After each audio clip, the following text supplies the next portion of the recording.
Assalamualaikum warahmatullahi wabarakatuh. Perkenalkan, nama saya Anis Latifah, NIM 224110402053, kelas 1 PAIB, Fakultas Tarbiyah dan Ilmu Keguruan, Universitas Islam Negeri Profesor Kyai Haji Saifuddin Suri Purwokerto. Video ini saya buat untuk memenuhi tugas ulangan akhir semester mata kuliah Pendidikan Moderasi Islam. Pertama, mengenai definisi paham radikal. Istilah radikalisme berasal dari bahasa Latin radik yang artinya akar, pangkal, bagian bawah, atau bisa juga berarti menyeluruh, habis-habisan, dan amat keras yang menuntut perubahan. Dalam Kamus Besar Bahasa Indonesia, radikalisme diartikan sebagai paham atau aliran yang menginginkan perubahan dengan cara keras atau drastis. Sementara Sartono Kartodirojo mengartikan radikalisme sebagai gerakan sosial yang menolak secara menyeluruh tertib sosial yang sedang berlangsung dan ditandai oleh kejanggalan moral yang kuat untuk menentang dan bermusuhan dengan kaum yang memiliki hak-hak istimewa dan yang berkuasa. Yang selanjutnya, indikator atau tanda-tanda terpapar paham radikal. Seseorang atau golongan yang terindikator terpapar paham radikal, mereka akan cenderung bersikap intoleran terhadap pemikiran atau pemahaman yang di luar dari mereka. Mereka juga cenderung bersikap fanatik, eksklusif, dan tidak segan menggunakan cara-cara yang anarkis maupun kekerasan. Menurut Badan Nasional Penanggulangan Terorisme atau BNPT mengatakan bahwa ciri-ciri kelompok yang patut dicurigai sebagai kelompok radikalisme dan terorisme yakni eksklusif, intoleran, sering melakukan nikah tanpa wali, mudah mengkafirkan kelompok lain, bahkan enggan sholat di masjid yang bukan masjid kelompoknya, termasuk dalam melaksanakan sholat Jumat.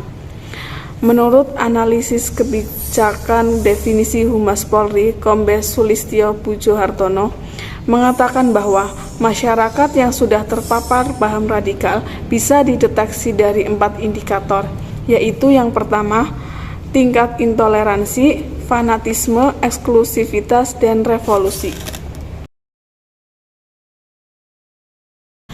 Kemudian, implikasi radikal terhadap kehidupan beragama dan berbangsa.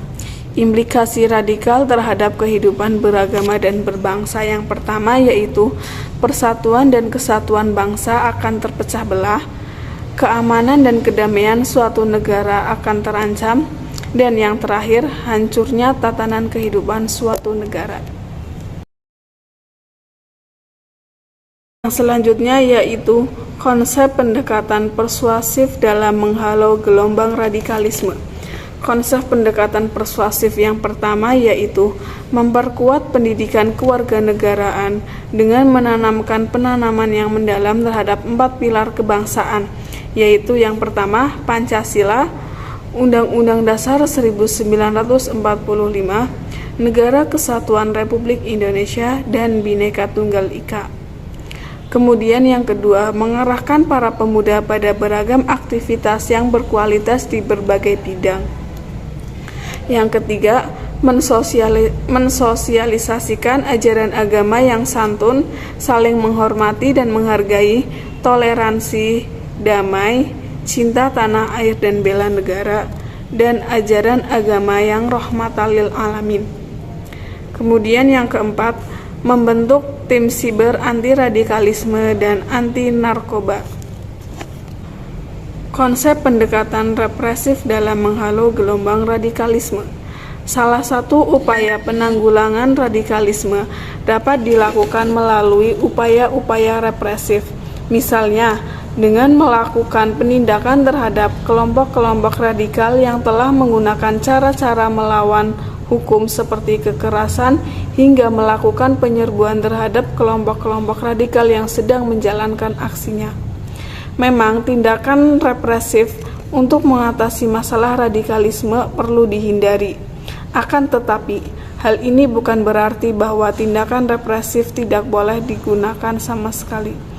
Ketika eskalasi tindakan radikalisme sudah tinggi dan tidak dapat lagi dibendung, kepolisian tentunya harus menggunakan tindakan represif untuk menekan dan menghentikan tindakan radikal tersebut. Kemudian yang selanjutnya, genealogi moderat. Islam memiliki genealogi moderat. Genealogi Islam moderat atau Islam wasatiyah sudah muncul dan berkembang dalam 3 lintas periodisasi sejarah, yaitu yang pertama, masa ta'sis atau masa pembentukan. Lahirnya Islam dan Nabi Muhammad SAW merupakan rahmat bagi alam semesta, lebih dari kehadirannya bagi seluruh umat Islam. Islam sebagai agama rahmatan lil alamin terbukti telah memberikan perbaikan yang nyata. Konotasinya, rahmat dalam statement ini bukan hanya sekedar kasih sayang, melainkan juga perbaikan kebudayaan, nilai-nilai moralitas dan peradaban. Kemudian yang kedua, masa tatwir atau masa pengembangan. Masa Umar bin Abdul Aziz, praktik wasatiyah Islam dengan ikhtiar yang serius merehabilitasi nama Ali bin Abi Thalib untuk memenuhi kebutuhan kaum Syiah. Ikhtiar ini tersimpan dalam risalah sejarah Islam yang sangat penting karena pertama terjadi dalam pengembangan sikap moderasi dalam diri umat Islam. Jerih payah tersebut menghasilkan apa yang disebut tarbi, yaitu di mana orang Syiah mengatakan bahwa khilafah yang sah terdahulu atau khulafaur rasyidin adalah berjumlah 4, yaitu Abu Bakar As-Siddiq, Umar bin Khattab, Utsman bin Affan, dan Ali bin Abi Thalib. Kemudian masa yang ketiga yaitu masa tahdits atau modernisasi. Perwujudan wasatiyah Islam masa ini dapat ditemukan sejak perempatan terakhir abad 19 di mana negara Mesir, India, dan Indonesia sedang dijajah negara Eropa. Meskipun politik Islam hancur akibat penjajahan tersebut, terdapat variabel lain ikut membangkitkan kesadaran umat Islam mengenai pentingnya pengembangan tahdits di ilmu dan teknologi, antara lain bidang kemiliteran, pemerintahan, peranata dan lembaga sosial, ekonomi, kebudayaan, dan pendidikan. Selanjutnya yaitu regulasi terkait moderasi beragama Islam di Indonesia.